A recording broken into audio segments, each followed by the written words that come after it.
यस्ता मूर्खहरूलाई के भनेर कसले राज्यले सम्बोधन गर्ने र संसदहरूले सम्बोधन गर्ने? योभन्दा विडम्बना के हुन्छ? कहिले बोल्ने? देश डुबिसक्यो, रसिद साँतेर बोलेर हुन्छ कि? रसिद त मैले बनाएको, यो मुलुक र यहाँको जनता थिए, त्यसकारण मैले रसिद बनाएको, मैले पार्टी बनाएको। यो मुलुक र जनता रहेन भने के हुन्छ? आज म भाग्यले यहाँ उपस्थित भएको छु। यही उद्देश्यका निम्ति मेरा धेरै साथीहरूले ज्यान गुमाए, धेरै साथीहरू अपाङ्ग भए। मैले आज तिनीहरूको पनि उहाँहरूको पनि प्रतिनिधित्व गर्नुपर्ने अवस्था छ। तर एउटा मूर्खले आफ्नो भोटर हेर्छ भन्ने आरोप हामीहरूलाई लाग्नु नपरोस्, यति कुरा मैले राख्छु। नेपालका कुनै पनि नेताले दिनमा 3 चोटि भाषण गर्छन्। म सरकारको प्रतिनिधि हुँ, म सरकारको नीति ल्याएको छु। अब स्वदेशमा आओस् वा विदेशमा बस्ने नेपालीहरूले आफ्नै देशमा लगानी गर्न सक्छन्, पैसा कमाउन सक्छन्। अब विदेशबाट नेपाल फर्कन्छन् भन्दा एकजनाले पनि भाषण गर्दैन यो देशमा। भाषण गर्ने, भाषणले पेट भर्छ, भाषणले विदेशबाट जाने युवाहरूलाई रोक्न सक्छ। भाषणले रोगीलाई औषधि दिन्छ, भाषणले देशलाई उज्यालो बनाउन सक्दैन। भाषण गरेको छ, जनतापट्टिको चिन्तन छैन, मुलुकपट्टिको चिन्तन छैन। आम्दानी कसरी बढ्छ ल त्यसलाई बाँडौँ भन्ने चिन्ता छैन। केवल आफ्ना मान्छेलाई बजेट बाँडेको छ, आफ्ना मान्छेलाई बजेट बाँडेको छ। कहाँ आवश्यकता हो बजेटको? कहाँ विकासको आवश्यकता हो? कहाँ आवश्यकता होइन? मतलब छैन। आज सरकारले करोडौँ लगानी गरेका सडकहरू, खानेपानीहरूमा बजेट काटेको छ। कोही हामी कुर्सीमा बसेका छौँ, कोही बोलिरहेका छौँ, कोही चाहिँ तल प्लेटीमा आएर बस्नुभएको छ मान्यजीहरू। यो के हो? यसको समाधानका निम्ति मैले सरकारलाई आग्रह गर्न चाहन्छु। यो नाटकले, यो प्रवृत्तिले मुलुक अगाडि बढ्न सक्दैन। नेपाल किन बन्दैन भन्दा केही बिचौलियाहरूले मुलुक विकास भयो भने, नेपालका युवाहरू नेपालमा बसे भने, नेपालको शिक्षा नीति राम्रो भयो भने, नेपालको स्वास्थ्य नीति राम्रो भयो भने, नेपालले जलस्रोतमा सम्पन्न भयो भने यी बिचौलाहरूले खान पाउँदैनन् नि। त्यसकारण यिनले हुन दिँदैनन्। हाम्रो कर्तव्य यिनलाई ठिक ठाउँमा ल्याउने हो, नत्र भने मुलुक गर्न सक्नु। यसलाई अनर्थ नमान्नु होला। राम्रा कुरामा ताली पनि बज्दैन, हप्पी पनि बज्दैन। हाम्रो देश यस्तो छ।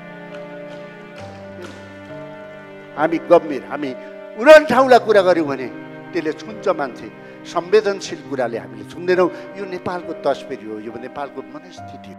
आफू कसरी बढ्ने, आफू कसरी रमाउने, साथीभाइहरू जे गरून्, देशका जनता जे गरून्, यिनी जहाँसुकै जाउन् र कर्मकाण्डी तरिकाले प्रतिवर्ष यस्तो छलफल गरेर मुलुक बढ्न सक्दैन। हामी कहाँ चुक्यौँ मैले भन्न चाहे। हामी चुक्दा हामीले सही समयमा सही मान्छेलाई सही ठाउँमा राख्न सकेनौँ। त्यसले गर्दाखेरि हामीले आशा जगाउन सकेनौँ। जसलाई कारबाही गर्नुपर्ने हो उसलाई अर्को नियुक्ति अबदेखि यो देशमा हुन सक्दैन, जेसुकै नेताले भनौँ। र म प्रमुख सचेतकजीहरूलाई आग्रह गर्न चाहन्छु, तपाईँले निर्देशन मात्रै दिने होइन, कर्तव्य पनि निभाउनु पर्छ। यो कुरा मैले सबै पार्टीका साथीहरूलाई आग्रह गर्न चाहन्छु।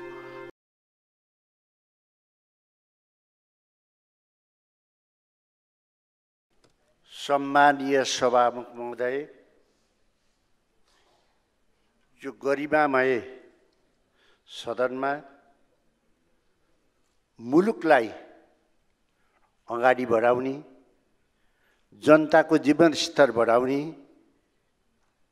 र जनतालाई विश्वको मानचित्रमा मुलुकलाई पहिचान दिन सक्ने यो बजेट र यसमा निर्धारित विषयहरूको बारेमा छलफल गर्न गइरहेका छौँ। सम्मानीय सभामुख महोदय, हामीले 7वटा विषयमा विनियोजक विधेयकमा छलफल गर्ने भनेका थियौँ। त्यही अनुसार हामी तयारी गरेर पार्टीगत रूपमा समयमा आएका थियौँ र अहिले आएर 81 3वटा मात्रै विषयमा कुरा गर्ने भन्दाखेरि कुनै पनि व्यक्तिले अब अरू विषयमा बोल्ने कि नबोल्ने त्यो सम्बन्धित मान्नेहरूको कमजोरी होइन। तसर्थ म आदरणीय सभामुख महोदयलाई यससित सम्बन्धित रहेर अरू विषयमा आफ्ना कुरा राख्ने अनुमति चाहन्छु। सम्माननीय सभामुख महोदय, हामी 34 वर्ष भयो यो देशमा विधिको शासन, मुलुकको प्रगति, जनताको हितका लागि संसदीय व्यवस्था मार्फत हामीले मुलुकको प्रगति गर्छौँ भनेर लिएर आएको। आज म भाग्यले यहाँ उपस्थित भएको छु। यही उद्देश्यका निम्ति मेरा धेरै साथीहरूले ज्यान गुमाए, धेरै साथीहरू अपाङ्ग भए। मैले आज तिनीहरूको पनि उहाँहरूको पनि प्रतिनिधित्व गर्नुपर्ने अवस्था छ। जुन मेरो संसदमा छलफल गर्ने हो त्यसमा हामीहरूको बिचमा असहमति रहनु हुँदैन। कोही हामी कुर्सीमा बसेका छौँ, कोही बोलिरहेका छौँ, कोही चाहिँ तल प्लेटीमा आएर बस्नुभएको छ मान्यज्यूहरू। यो के हो? यसको समाधानका निम्ति मैले सरकारलाई आग्रह गर्न चाहन्छु। यो नाटकले, यो प्रवृत्तिले मुलुक अगाडि बढ्न सक्दैन। हामीले अहिले जे गरिरहेका छौँ, सभामुख महोदयजी मार्फत राख्न चाहन्छु, भोलि उज्यालो होला, भोलिको दिनमा सम्मान होला, भोलि प्रकाश आउला। यो सबैको कारणले, यो आशाले हामी बाँचिरहेका छौँ। तर हाम्रा युवाहरू शिक्षाको नाममा बाहिर, रोजगारीको नाममा बाहिर, दलालीको नाममा बाहिर र बाहिर गएर पनि सुख पाउने हो र भने करोडौँ खर्च गरेर बाहिर गएको छ, लाखौँ खर्च गरेर बाहिर गएको छ, उहाँ गएर यहाँभन्दा बढी दुःख पाएको छ। यदि युवाविहीन नेपाल बनाउने हो भने यो बजेट हामीलाई किन? विभिन्न शीर्षकमा छलफल किन? त्यसकारण रोग के हो? रोगको बारेमा पनि हामी गम्भीर बन्नका निम्ति म आग्रह गर्न चाहन्छु। हामी त युवाविहीन हुँदैछौँ। सम्माननीय सभामुख महोदय, गाउँमा जाँदा, सहरमा जाँदा युवा छैन, बाउआमा मात्रै हुनुहुन्छ। त्यति मात्र होइन, बिरामी भयो, मृत्यु भयो भने लास लैजाने अवस्था छैन। जो छ समाजको बदलिएको छ। बच्चादेखि वृद्ध मान्छेले सुसाइड गर्ने रेट बढ्दैछ, डिभोर्स रेट बढ्दैछ। त्यसकारण अब सन्तान जनसङ्ख्याको वृद्धि दर माइनस हुँदैछ। यो मुलुक कता जाँदैछ? अब हामीले राज्यले नै यतापट्टि चिन्तन गर्ने अवस्था छ। सभामुख महोदय मार्फत यो कुरा मैले राखेँ, तर हामी त्यति गम्भीर छैनौँ। यस विषयमा हामी छलफल गर्न चाहँदैनौँ। कुनै कर्मचारी आउँछ, यो विधेयकमा यो ल्याउनेवाले नत्र हामीले राजीनामा दिन्छ, फर्काउँछ। देशको नेतृत्व गर्ने मान्छे डराएर खुट्टा लुलु कमाउँछ। खुट्टा कमाएर अब मुलुक बन्न सक्दैन। यो कुरा मैले राख्न चाहेँ। सभामुख महोदय, वन तथा वातावरण हामी कहिलेसम्म छलफल गर्ने? हरेक मान्यहरूले कुरा उठाइरहनु भएको छ। हामीसित जङ्गल छ, हामीसित साल छ, हामीसित सल्लाह छ, हामीसित अरू छ। सालको अवधि आयु 70 वर्ष हुन्छ। 70 वर्षपछि सालको काम लाग्दैन, यसको प्रयोग गर्यो भन्दा यहाँ कसले सुन्ने? विदेशबाट काठ ल्याएर नेपालको राजस्व खर्च गर्छ, त्यसलाई सदुपयोग गर्नु पर्दैन। हामी मन्त्री बनाउँछौँ, मन्त्री कति महिनालाई हुन्छ? नीति बनाउँछौँ, मन्त्री बनाएको नीति कसले सुन्छ? यस्तो स्थिति छ। त्यसकारण हामीले मुलुकको निम्ति के फाइदा हुन्छ, के गरे फाइदा हुन्छ? जडीबुटी त्यसैभित्र हुन्छ, रुखहरू त्यसैमा हुन्छ। यसले मुलुकलाई के फाइदा हुन्छ भन्दा सडेर हामीले सडकमा हिँड्दा सडेको देख्छौँ, तर त्यसबाट फर्निचर बनाएर घर घरमा राख भन्ने कुरा एउटा नीति बनाउन सक्दैनौँ। यस्तो मानिसहरूबाट मुलुक कसरी बन्न सक्छ? यतापट्टि हामी गम्भीर कहिले हुने? भाषण गर्ने, भाषणले पेट भर्छ, भाषणले विदेशबाट जाने युवाहरूलाई रोक्न सक्छ, भाषणले रोगीलाई औषधि दिन्छ, भाषणले देशलाई उज्यालो बनाउन सक्दैन। त्यसकारणले हामीले यसतर्फ हामीले अत्यन्तै महत्त्वपूर्ण तरिकाले सोध्नुपर्छ भन्ने लाग्छ। सभामुख महोदय, मेरो आफ्नो साधन छैन। म बिहान सदनमा आउँदा पठा वा इनड्राइभबाट आउने गर्दछु। मलाई लाग्छ धेरै मान्नेहरूको त्यही अवस्था छ, धेरै बिरामीहरूको पनि त्यही अवस्था हो हस्पिटल जाँदा। तर त्यसको कुरा हामीले ती ड्राइभरहरूले के भन्छन् भन्ने हामी कुरा सुन्छौँ। के सुन्छौँ? पठाउ चलाउनेले आम्दानीको 15% एफ चलाए बापत त्यसको पैसा विदेश जान्छ। इन्डाइभ चलाउनेले त्यसलाई चलाए बापत 11% बाहिर जान्छ। कति पैसा बाहिर जान्छ? करोडौँ करोडौँ पैसा बिहान हाम्रो दिनमा बाहिर जान्छ। राज्य छ, नेतृत्व छ, विज्ञ छ, भाषण गर्छ, अझ भएन भने किताब पनि लेख्छ जानी नजानी, निर्देशन दिन्छ, अधिकारका कुरा गर्छ, कर्तव्यको कुरा गर्दैन। यदि सरकारले विश्वासिलो एप बनाउने हो भने 15%मा 10मा झार्देऊ न, 11मा 5 झार्देऊ न, 5% सामाजिक सुरक्षामा राखिदिने हो भने त्यो वर्ग एकैचोटि सम्पन्न हुन्छ। उसलाई उमेर गइसकेपछि वृद्ध भत्ता दिन पर्दैन, त्यो आफै सम्पन्न हुन्छ, त्यो खुसी हुन्छ। खुसी हुने बाटोतिर लाग्नु पर्दैन, आशा जगाउने बाटोतिर लाग्नु पर्दैन। एउटा ट्याक्सीमा बस्दा कति कुरा सुन्नुपर्छ, त्यसले मान्छेको न्यारेटिभ के बनाउँछ? यो देशमा केही बन्दैन भन्ने हुँदैन। त्यसकारण सुरु त्यहाँबाट गर त। आज हामीले 34 वर्ष भयो बहुदलीय व्यवस्था ल्याएको, 34वटा बजेट ल्यायौँ। यस्तै समूहगत रूपमा हामीले सम्बोधन गर्यो भए यो मुलुक कति सम्पन्न हुन्थ्यो, विदेशमा बाहिर जान्थ्यो?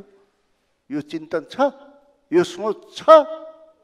पार्टीका रसिदहरू आफू सम्पन्न बन्ने, आफू बन्ने, आफू निरोगी बन्ने, जनता जहाँसुकै जाओस्, कार्यकर्ता जहाँसुकै जाओस्, यो स्थितिले मुलुक बन्न सक्दैन। मैले केही भन्न चाहन्न। आदरणीय नेतागण, आदरणीय मन्त्रीगण, एउटा राजनेताले मुलुक र जनता हेर्छ, तर एउटा मूर्खले आफ्नो भोटर हेर्छ भन्ने आरोप हामीहरूलाई लाग्नु नपरोस्। यति कुरा मैले राख्न चाहन्छु। यसको थिम मैले राख्न खोजेको यति कुरा हो। आदरणीय सभामुख महोदय, हाम्रो देशको भूबनोट फरक छ। हाम्रो भूबनोट अनुसार यो देशको सबैभन्दा धेरै ठुलो राजस्व, जनता सम्पन्न गर्ने आधार हाम्रो जलस्रोत हो। जलस्रोतबाट हामीले नेपाली जनतालाई छिटोभन्दा छिटो सम्पन्न गर्न सक्छौँ। मलाई खुसी लागेको छ नेपाल सरकारले, आदरणीय जलस्रोत मन्त्रीले यही सदनबाट जलस्रोत नीति ल्याउनु भयो।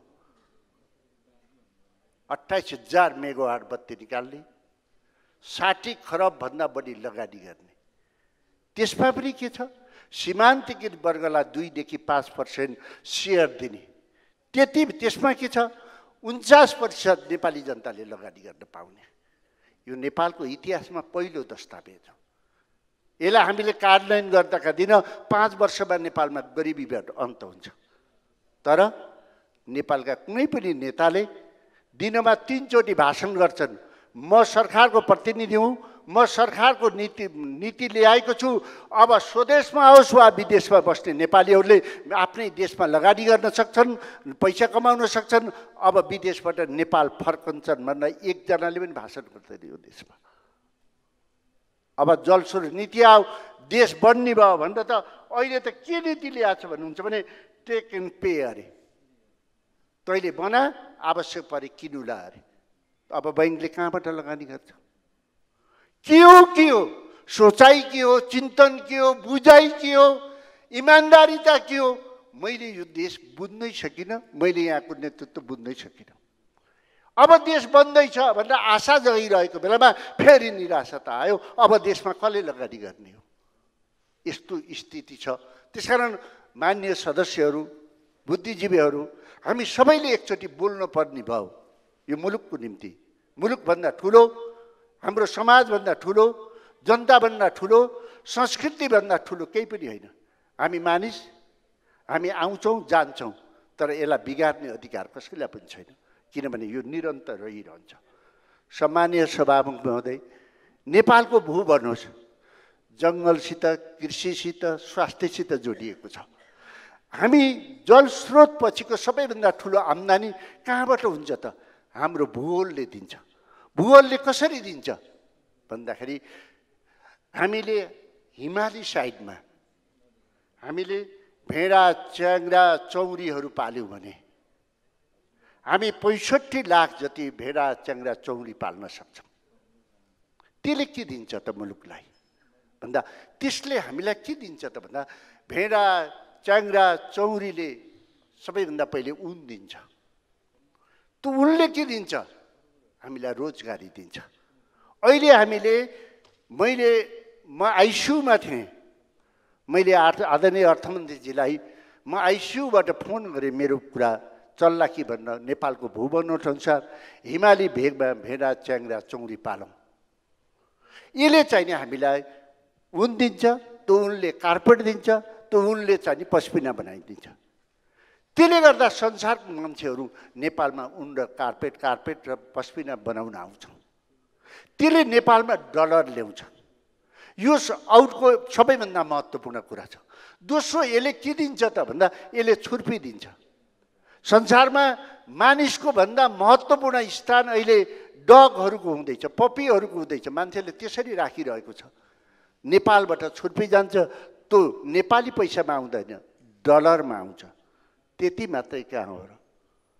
यसबाट हामीलाई ऊन मात्र होइन, छुर्पी मात्र होइन, कार्पेट मात्र होइन, संसारमा हामीले फ्रोजन भएको मासु खान्छौँ। संसारमा मासुहरू लैजान्छ।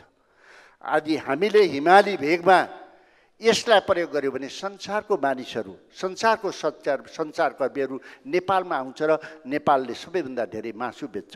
त्यो मासु नेपाली पैसामा आउँदैन, डलरमा नेपालमा पैसा आउँछ। त्यति मात्रै होइन, त्यति मात्रै यसबाट बन्दैन।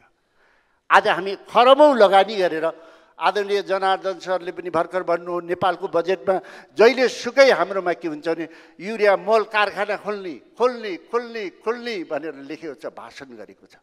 हाम्रो जस्तो देशलाई त्यो आवश्यकता पर्ने होइन। त्यो मल, त्यो च्याङ्रा भेडा चौरीले दिएको मल हाम्रा स्कुल जाने बच्चाहरूलाई वा मानिसहरूलाई तिमीले 1 बोरा मल टिप, तिमीले 100 रुपियाँ प्राप्त गर्छौ भन्दाखेरि त्यो 100 रुपियाँ बच्चालाई स्कुल जाँदाखेरि निम्ति खर्च हुन्छ। त्यो मल हाम्रो देशमा मात्र होइन, बाहिर जान्छ। आज 100 रुपियाँ तिरेर सङ्कलन गरेको मल हजारौँ रुपियाँमा बाहिर जान्छ। अर्ग्यानिक मुलुक बन्न सक्छ। अर्ग्यानिक मुलुक भयो भने के हुन्छ? स्वास्थ्यको खर्च घट्छ। स्वास्थ्यको खर्च घट्दा निरोगी हुन्छ। के हामीले बिरामी भएर हस्पिटल खोज्ने हो, डाक्टर खोज्ने हो? हाम्रो देशको भूबनोट के छ?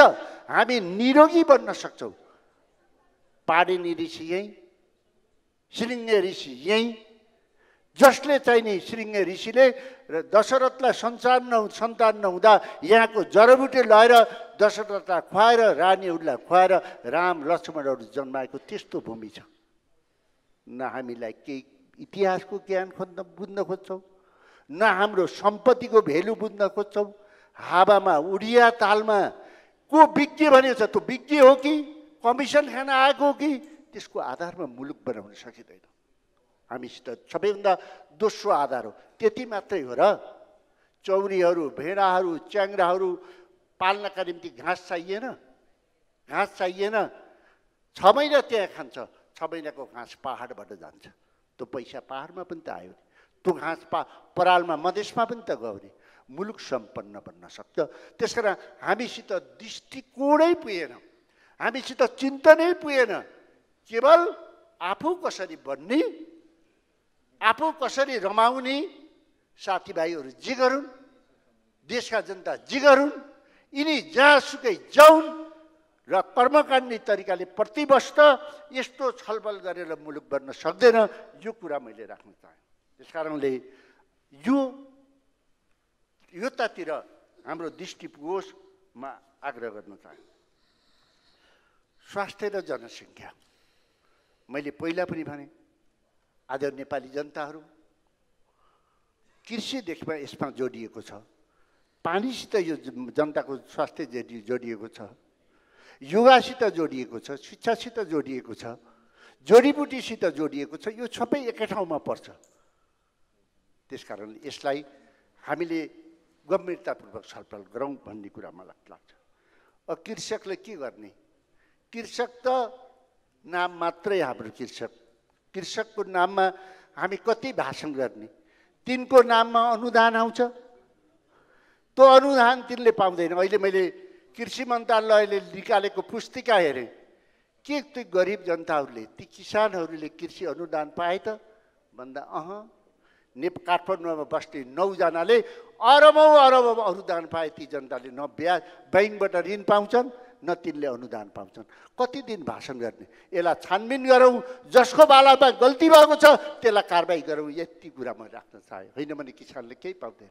न किसानले मन पाउँछन्, न किसानले बिउ पाउँछन्, न किसानले अनुदान पाउँछन्, न किसानले बजार पाउँछन्, न किसानले मूल्य पाउँछन्। हामीले विषादी खानुपर्छ। आज विषादीको कारणले हार्टको बिरामी, क्यान्सरको बिरामी कति बढिरहेको छ।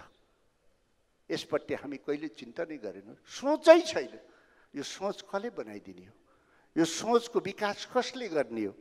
यसपट्टि पनि हामीले ख्याल गरौँ। किसान भाषण गर्ने साधन नबनाऊ। किसानलाई अहिले पनि मैले फेरि दोहोऱ्याउन चाहेँ, किसानलाई मल देऊ, बिउ देऊ, बजार देऊ, मूल्य देऊ, तब पो मुलुक सम्पन्न बन्न सक्छ, तब पो हामी गरिबीबाट मुक्त हुन सक्छौँ। त्यसकारणले आदरणीय सम्माननीय सभामुखजी मार्फत यो कुरा मैले राख्न चाहेँ। यत्रो हामीसँग संस्कृति छ, पशुपति छ, लुम्बिनी छ, मुक्तिनाथ छ, हलेसी छ, लुम्बिनी, यति धेरै ठाउँहरू छन्। हामी गरिबी हुनै मिल्दैन। हाम्रा युवाहरू विदेशै जानु पर्दैन। संसार यही आउने ठाउँमा हामी कहाँ चुकेका छौँ? यस कुरामा मलाई राख्न चाहेँ। आज मैले आग्रह गरेँ, यसलाई सबैको कानमा पुगोस्। आज संसारमा यत्रो क्यान्सर छ, हार्टको बिरामी छ, के संसारको वैज्ञानिकहरूले औषधि उत्पादन गर्न नसकेर हो? यो प्रश्न राखेँ। औषधि उत्पादन नगर्न सकेर हो? के क्यान्सरको औषधि बन्दैन? के हार्टको बिरामीको औषधि बन्दैन? के किडनीको बिरामीको औषधि बन्न सक्दैन? किन बन्दैन? यो प्रश्न हाम्रा लागि महत्त्वपूर्ण हुन सक्छ। किन बन्दैन भन्दा अहिले संसारमा औषधिको व्यापार पर इयर 20 ट्रिलियन व्यापार हुन्छ। 20। तर उनीहरूलाई क्यान्सरको औषधि बन्यो, किडनीको औषधि बन्यो, हार्टको औषधि बन्यो भने त उसको व्यापार कमी हुने भयो नि। उसले नाफा खान कम पायो नि। त्यसकारण यी नाफाखोरहरूले, बिचौलियाहरूले औषधि बनाउन दिँदैनन्। नेपाल किन बन्दैन भन्दा केही बिचौलियाहरूले मुलुक विकास भयो भने, नेपालका युवाहरू नेपालमा बसे भने, नेपालको शिक्षा नीति राम्रो भयो भने, नेपालको स्वास्थ्य नीति राम्रो भयो भने, नेपालले जलस्रोतमा सम्पन्न भयो भने यी बिचौलियाहरूले खान पाउँदैनन् नि। त्यसकारण यिनले हुन दिँदैनन्। हाम्रो कर्तव्य यिनलाई ठिक ठाउँमा ल्याउने हो, नत्र भने मुलुक बन्न सक्दैन। यसलाई अनर्थ नमान्नु होला। राम्रा कुरामा ताली पनि बज्दैन, हप्पी पनि बज्दैन। हाम्रो देश यस्तो छ। हामी गम्भीर, हामी उडन ठाउँलाई कुरा गऱ्यौँ भने त्यसले छुन्छ मान्छे। संवेदनशील कुराले हामीले छुन्दैनौँ। यो नेपालको तस्बिर हो, यो नेपालको मनस्थिति हो। त्यसकारण हामीले फरक तरिकाले सोध्नुपर्छ भन्ने कुरा मलाई लाग्छ। अब अहिले संघीय सामान्य प्रशासन मन्त्रालयदेखि, कृषिदेखि, स्वास्थ्यदेखि, कानुनदेखि हामीले के भन्ने? हामी कहाँ चुक्यौँ मैले भन्न चाहिन्न। हामी चुक्दा हामीले सही समयमा सही मान्छेलाई सही ठाउँमा राख्न सकेनौँ। त्यसले गर्दाखेरि हामीले आशा जगाउन सकेनौँ। आज म मेरो देशको बारेमा म यो गर्दैछु, यो ग्लोबल भिलेजमा यो सदनबाट मैले भन्न सक्थ्यो, मैले यति वर्षभित्रमा मैले सडकहरू बनाउँछु, यति बेला वर्षभित्रमा मैले बिजुली ल्याएर, अझ भएन भनेर भारत र चीनको द्वन्द्वमा हामीले नेपालमा के गर्नु पर्थ्यो? बिचमा दुबईको लगानी नेपालमा गराउनु पर्थ्यो। त्यसले अन्तर्राष्ट्रिय सम्बन्ध बढाउनु पर्थ्यो। त्यो बाटोतिर हामी छैनौँ, बरु उत्पादन नगर्ने बाटोमा हामी छौँ। आज नेपालमा कुनै पनि भिजनरी नेता भएको भए, भिजनरी नेताको नेतृत्वमा मुलुक भएको भए कुम्भ मेला 21औं शताब्दीमा 65 करोड मान्छे कुम्भ मेलामा भेला भए अरे। यति कुम्भ मेला बनाउने नेपालमा कति छन्? यति त्यो भिजनरी नेता भएको भए रिडीको शालिग्राम र त्यहाँको जललाई हामीले कुम्भ मेलामा रुरुको मुक्तिनाथको जल शालिग्राम भने भए खरबौँ पैसा नेपालमा आउँथ्यो। भाषण गरेको छ, जनतापट्टिको चिन्तन छैन, मुलुकपट्टिको चिन्तन छैन, आम्दानी कसरी बढ्छ ल त्यसलाई बाँडौँ भन्ने चिन्ता छैन। केवल आफ्ना आफ्ना मान्छेलाई बजेट बाँडेको छ, आफ्ना आफ्ना मान्छेलाई बजेट बाँडेको छ। कहाँ आवश्यकता हो बजेटको, कहाँ विकासको आवश्यकता हो, कहाँ आवश्यकता होइन, मतलब छैन। आज सरकारले करोडौँ लगानी गरेका सडकहरू खानेपानीहरूमा बजेट काटेको छ। यस्ता मूर्खहरूलाई के भनेर कसले राज्यले सम्बोधन गर्ने र संसदहरूले सम्बोधन गर्ने? योभन्दा विडम्बना के हुन्छ? कहिले बोल्ने? देश डुबिसक्यो, रसिद साँतेर बोलेर हुन्छ कि? रसिद त मैले बनाएको, यो मुलुक र यहाँको जनता थिए, त्यसकारण मैले रसिद बनाएको, मैले पार्टी बनाएको। यो मुलुक र जनता रहेनन् भने के हुन्छ? कर्मचारी विधेयक ल्याउँदा झगडा गरेको छ के सधैँ खानै पर्ने एउटाले? जारी सिद्धता दिन अर्को दिन नियुक्ति पाउन पर्ने? यो कुन देशमा छ? जसलाई कारबाही गर्नुपर्ने हो उसलाई अर्को नियुक्ति अबदेखि यो देशमा हुन सक्दैन, जेसुकै नेताले भन्नु। र म प्रमुख सचेतकजीहरूलाई आग्रह गर्न चाहन्छु, तपाईँले निर्देशन मात्रै दिने होइन, कर्तव्य पनि निभाउनु पर्छ। यो कुरा मैले सबै पार्टीका साथीहरूलाई आग्रह गर्न चाहन्छु। आज हाम्रो काम भयो, आमाको नाममा विधेयक भयो, नागरिकता पाउने भयो, कति मान्छेहरूलाई अन्याय भएको थियो, कस्तो अवस्था थियो। आज ती पनि नेपाली बन्ने भए। नागरिकताविहीन त मुलुक बन्न सक्दैन, मान्छे हुन सक्दैन। यी राम्रा कुरा छ। अब राम्रा काम गरौँ न, राम्रो सोच र चिन्तन गरौँ न। यो मुलुक बनाउन समय चाहिँ लाग्दैन, 5 वर्षभित्रमा यो मुलुक बन्न सक्छ। तसर्थ मैले साथीहरूलाई आग्रह गर्न थालेँ, सरकार मार्फत भन्न चाहेँ, हाम्रो रक्षा मन्त्रालय छ, यसलाई पनि प्रोडक्टिभ काममा कसरी लगाउने हो, हामीले सामान्य समयमा योजनाहरू कसरी सिद्ध्याउने हो। नेल्सन मण्डेलाले अस्ति भन्नुभयो, मुलुक बिगार्न केही गर्न पर्दैन, बम बारुद रकेट केही हान्न पर्दैन, त्यहाँको शिक्षा नीति बिगारिदिने हो भने त्यो मुलुक बिग्रिन्छ। मैले भनेको होइन, नेल्सन मण्डेलाले भनेको। आज हाम्रो अवस्था, हाम्रो शिक्षाको अवस्था के छ? हामी 28,000 हाम्रो पुर्खा बाबुआमाले चलाइदिएका स्कुलहरू खोलेका थिए। आज ती स्कुलहरू 15,000 माइनस हुँदैछन्, 13,000 बन्दैछन्।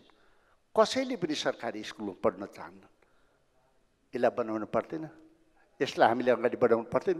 यो दायित्व हाम्रो होइन। म आग्रह गर्छु, हामी मुलुक बनाउन सक्छौँ, मुलुकलाई सम्पन्न बनाउन सक्छौँ।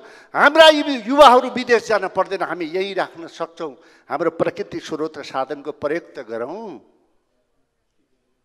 वन मन्त्रालयलाई म आग्रह गर्न चाहन्छु, आज मुक्तिनाथ छ, हजारौँ लाखौँ मानिसहरू दिनमा आउँछन्। अन्नपूर्ण संरक्षण मञ्च भन्ने एउटा एनजिओले प्रत्येकबाट 1,000 उठाउँछ। 4 नम्बरको मुख्यमन्त्रीले यो राज्यको कोषमा ल्याउँ भन्दा कसैले मान्दैन। ती व्यक्तिहरूलाई खान लाओ यो मुलुक, त्यो राज्यको कोषमा ल्याउँदैन। मुक्तिनाथको हामीले चढाएको पैसा मात्रै प्रयोग गर्ने हो भने, त्यहाँ गएको टुरिस्टहरूलाई हामीले लिएको पैसा मात्रै प्रयोग गर्यो भने त्यो भेगको विकास हुन सक्छ। के हेरेको, के गरेको? तपाईँले बजेट वितरण गर्नुहुन्छ, तपाईँले वितरण गर्ने पैसा सही ठाउँमा आएको छैन, सही ठाउँमा आवश्यक ठाउँमा छैन। छैन भने मेरो अर्थ मन्त्रालयबाट काटिएछ किन भन्नुहुन्छ? राजीनामा दिएर बस्नुहोस् न। मुलुक चलाउन कसैले रिस्क उठाउनु पर्छ, पद म छोड्नु पर्छ, तब मुलुक बन्छ। त्यसकारण समष्टिगत रूपमा हामी सबै नेपाली हौँ, हाम्रो समाज हाम्रो संस्कृति एउटै हो। त्यसपछि हामी देशलाई अगाडि बढाउन हाम्रा विभिन्न विचारहरू छन्, त्यसकारण पार्टीमा आबद्ध भएका हौँ। त्यो पार्टी बनाउन सही र योग्य मान्छे आवश्यकता छ। एउटा नेता बन्ने मान्छेले, एउटा देश चलाउने मान्छेले संसदमा अडियोमा आएर भन्नुपर्छ, मेरो मुलुकको समस्या यो हो, यो म यसरी समाधान गर्छु। मेरो मुलुकको सम्पत्ति यो सम्पत्तिलाई जनतासित मैले यसरी जोड्छु। म 5 वर्षभित्रमा मुलुक सम्पन्न बनाउँछु। नभनिकन मुलुक बन्न सक्दैन। आज संसारमा विकासको प्रतिस्पर्धा छ, हाम्रो देशमा गरिबी कसरी बढाउने भन्ने प्रतिस्पर्धा छ। म हस्पिटल गएको थिएँ, टिचिङ हस्पिटल, टिचिङमा काममा गएको थिएँ। आज पढ्नुहुन्न डक्टर, नर्स पढ्नुहुन्न भन्छौँ हामीहरूले। हेर्नुहोस् है, त्यहाँ जाँदाखेरि नेपालीले 42 लाखमा डाक्टर पढ्दो रहेछ। विदेशीले $78,000 तिर्नु रहेछ। अहिले भारतमा 55% निजीले गरेको छ, 45% सरकारले डाक्टर पढाउँछ। त्यहाँ 10 लाख युवाहरूले डाक्टर पढ्न चाहन्छन्। चाइनामा त्यस्तो स्थिति छ। चाइनामा 30,000 डाक्टरहरू युवाहरू बाहिरबाट गएर पढ्छन्। आज यो देशमा तिमी हस्पिटल गराऊ, तिमीले बच्चा पढाऊ, तर गरिबले पढ्ने ठाउँ अहिले 10% छ। गरिबहरूलाई अझ 10% बनाएर 20%बाट बाहिरबाट विद्यार्थी लिएर आउँछौ भने तिमीले जति पैसा लिएर आऊ भन त यो देश बन्छ कि बन्दैन? सोचै छैन। जेमा पनि विरोध हो। राम्रा गर्ने मान्छे पनि चिन्ने होइन, नराम्रा गर्ने पनि चिन्ने होइन, मुलुक बन्छ? बन्न सक्दैन। यो मेरो आग्रह हो। अब त बनाऊ। यत्रो देश विदेश पढेको नेपालीहरू हुनुहुन्छ, यति राम्रो नम्बर ल्याएको व्यक्तिहरू हुन्छ, उहाँहरूले ठाउँ पाउनु भएन कि? ठाउँ पाउन पाएको बेला पनि समय सकिएको छ। यसमा समीक्षा गरौँ। मलाई समय दिएकोमा आभार, धन्यवाद।